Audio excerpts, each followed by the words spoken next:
Hey, what's up guys, OSG here, and I'm continuing on with the C64 software houses that I missed from the first series. Like I said in the last video, there are some great ones that need covering, and after watching Xyphoe stream on Friday night on Hewson games for the Amstrad, I thought now would be a great time to do that software house. On that note, I think it's only fair to promote my favourite streamer of all time, and that's Xyphoe. His YouTube channel is primarily Amstrad, but although I'm C64 through and through, I find his content great. And then over on Twitch, his channel covers all systems, and this is a great place to hang out every night on weekdays. So please, if you do nothing else after this video, get on over to his YouTube channel and check his stuff out, and definitely get over to Twitch too, where me and loads of other retro gamers hang out for a laugh. The links are in the description below and at the end of the video. Okay, so enough bigging Xyphoe up. I've included Hewson and Hewson Racket games in this list, and it was pretty hard to leave a couple of classics out, but I made the decision on what I like playing the most. Right, that's it. Let's take a look at the 20 best Commodore 64 Hewson games ever made in order of greatness. Kicking us off in 20th place we have Zynaps. So I put this game over Exelon, etc. mainly because I played it a lot when I was a kid. However, the Spectrum version blows this one away for me, and on a system that had the likes of Catechus and Armalite, this one just doesn't live up to their standards, but still, it's a great little shooter with an interesting weapon system.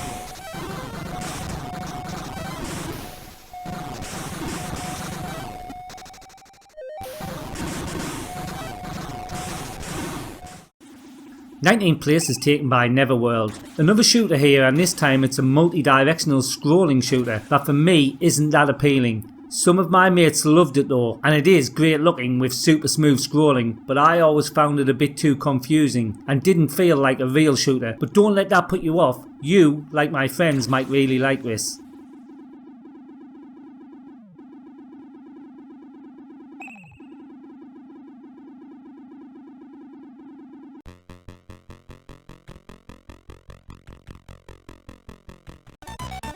In 18th place we have Eliminator. This is a pretty dull game in the early stages as it's just so slow. Luckily, the music by Jerome Tell, who was probably my favourite C64 composer, carries this game, so you keep playing. Fortunately, it does become a bit more challenging later on, but still, without the music it would be a bit boring.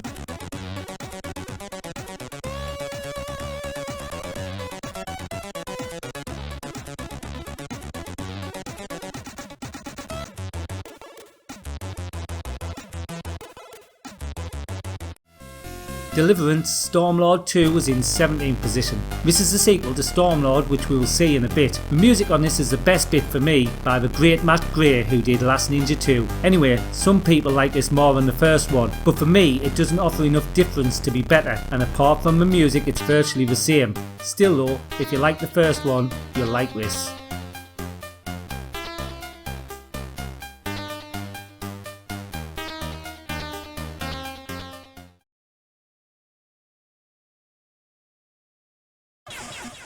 In 16th place we have Iridis Alpha, proper Jeff Minter game here, with the psychedelic fast pace and one that splits opinion too. It's not an easy game, but once you master the controls and get into the zone, it's a lot of fun. Still though, I'm not a big fan of this frantic kind shoot 'em up, and after a while it gets too much for my eyes and ears, but I know some people love it.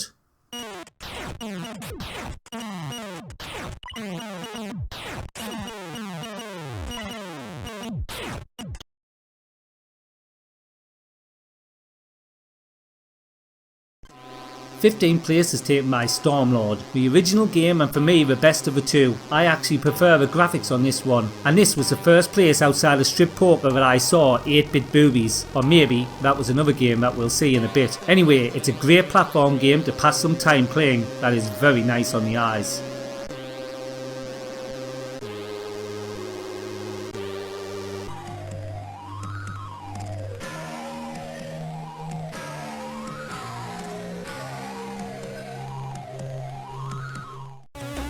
Battle Valley is in 14th position. So this is a game that I actually hated when I was a kid, but that was down to me being thick as two sharp planks and not understanding what to do. I always opted for the helicopter because what 12-year-old wouldn't? Then I would die in seconds every time. Now I know that you need to clear out the ground guns with the tank, then use the helicopter to bridge the gaps. Once I worked that out, this game became great.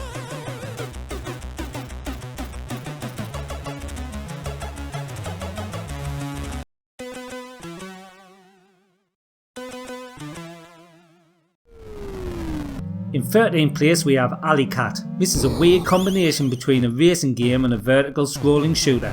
The scrolling is super smooth and the action is fast and frantic. I miss in-game music though, that would have made this a lot better, but it has enough gameplay wise to get it mid-table on this list. However, it becomes a bit repetitive quite quickly.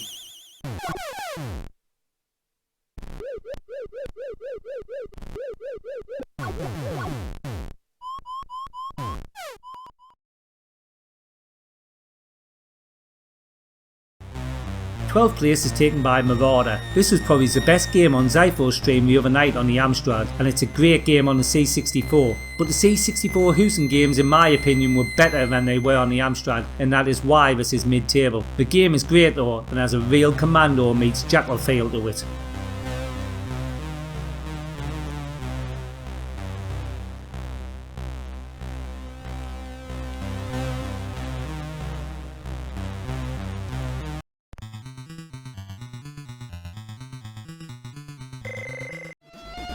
Cybernoid, the fighting machine, is in 11th position. This is one of Hewson's best known games on any system. It's a shoot 'em up that for me excels for its soundtrack, which again is by Jerome Tell. But there's a problem with this game, and that is just too damn hard, which killed it for me when I was younger, and I have to say that I preferred this on the Spectrum.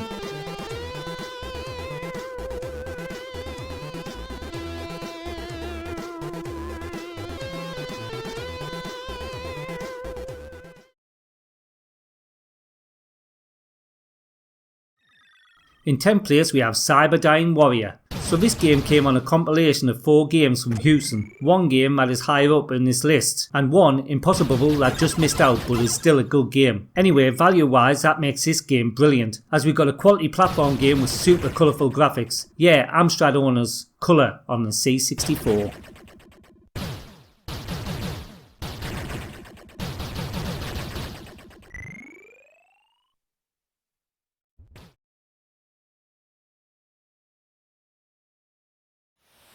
Ninth place is taken by Gribbly's Day Out. If Hewson's catalogue wasn't anything else, it was weird, and Gribbly's Day Out is like no game I've played before. At first it's quite confusing what to do, but once you work out how to open gates etc, it becomes a real gem of a game, although the inertia when flying takes a bit of practice, but it's definitely worth sticking with.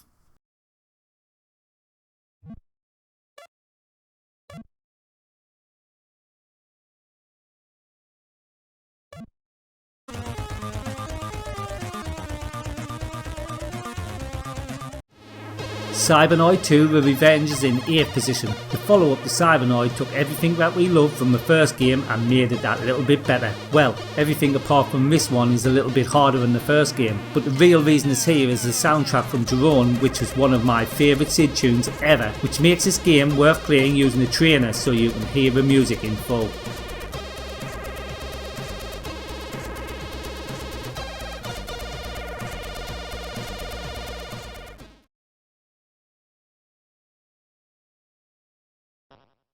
In 7th place we have Ranarama. Some Hewson games were all about the gameplay, as we will see as we move up this list, and in Ranarama we got a Spectrum looking game that to look at isn't great, but then you start playing it and it's one of the best Scarlet style games on the C64. If you like this genre then it's a must play. The price though at $8.95 was a bit steep, and I think that this would have been more suited to a budget release.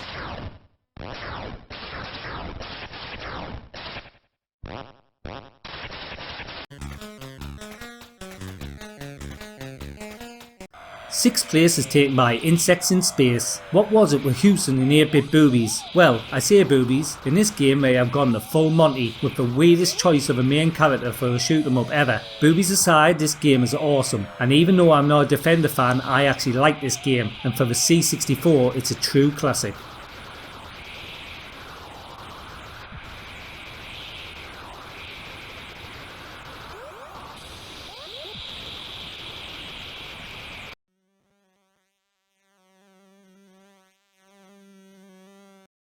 Heavy Metal Paradroid is in 5th position, so for many this would have been higher, but for me it doesn't do anything above its predecessor, which is a game that we will see higher up. Yeah, it looks better than the original, but with Paradroid it wasn't about looks, it was about raw gameplay, which this still has, but for me I'd still pick the first game over this.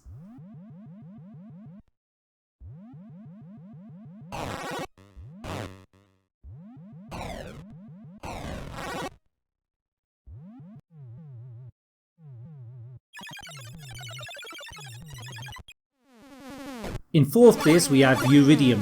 Yeah, I know I said it before that I don't get on with Uridium, but I know that it's my mate and fellow YouTubers Lucas Rainford's favourite C64 game, so any lower and he'd bash me next time I see him, and he's a big fecker. Joking aside though, this is a true feat of coding on the C64 and definitely the best version on any system.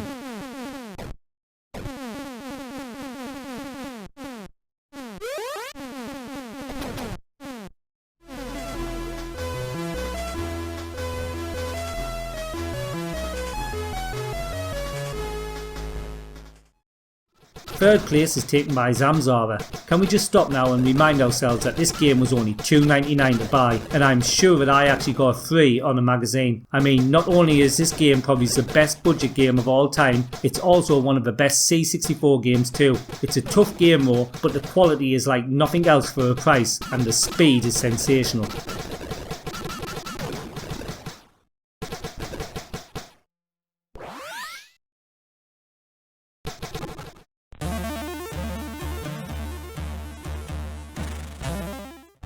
Nebulus is in 2nd place. This is a game that was okay on most systems, but as far as 8-bits go, the C64 version was the best. It's a memory puzzle game that has a real 3D feel to it. For me, this was a game that I loved and played all the time and was only bettered by the Amiga version.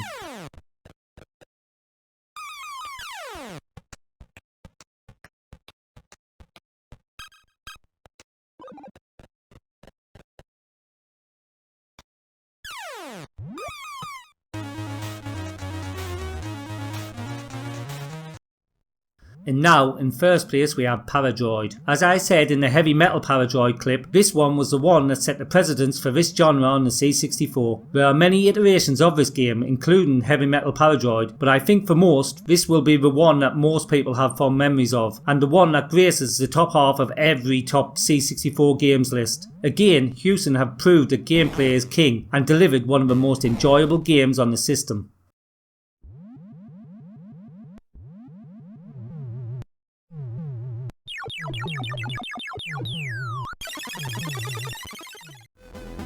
Okay, that's it for this video. It's been a truly good list, with some games that were also great but had to be left out. Be sure to get over to Xyphoe's channel, the link is showing here and in the description. Please like this video and subscribe to my channel for more great retro content. And if you want to support my channel on Patreon like these quality people going up the screen right now, get on over to my Patreon channel and pledge for as little as $1. That will get your name in the end credits, video requests and more in the future. Till next time, this is OSG signing out.